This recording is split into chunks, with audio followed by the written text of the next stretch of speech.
Bonjour à tous et bienvenue sur France 24. Si vous nous rejoignez, après 3 semaines d'errance en mer, l'Océan Viking a donc débarqué tout à l'heure dans le port de Toulon, où on va retrouver tout de suite Karim Yayaoui. Karim, bonjour.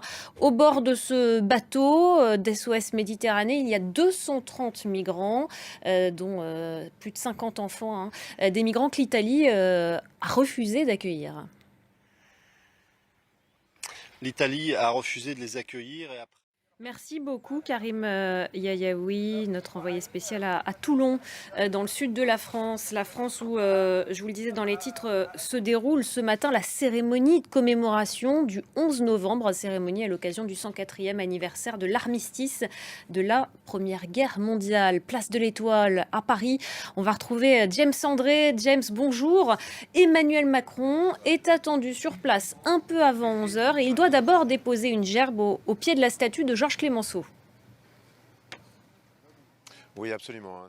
Merci beaucoup, James André, notre envoyé spécial, place de l'Étoile devant l'Arc de Triomphe. On vous retrouvera bien sûr tout à l'heure pour suivre ces cérémonies de commémoration. La guerre en Ukraine à présent, la Russie poursuit ses frappes cette nuit. Au moins 6 personnes ont été tuées dans le bombardement d'un immeuble à Mykolaïv, au sud du pays, le sud où justement Kiev poursuit son avancée dans la région de Kherson.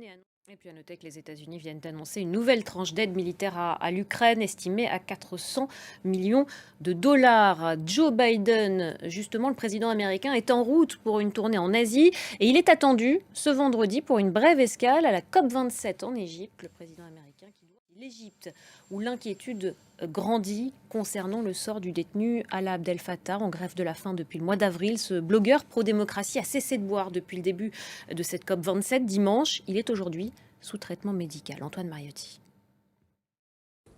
La COP27 en Égypte, où cette journée du 11 novembre est consacrée à la décarbonation. À cette occasion, on va voir comment certaines entreprises françaises tentent de produire des vêtements de qualité tout en réduisant l'impact sur l'environnement et puis en restant également compétitif. Regardez ce reportage tourné en Mayenne de Rebecca Martin et Héloïse Mélan.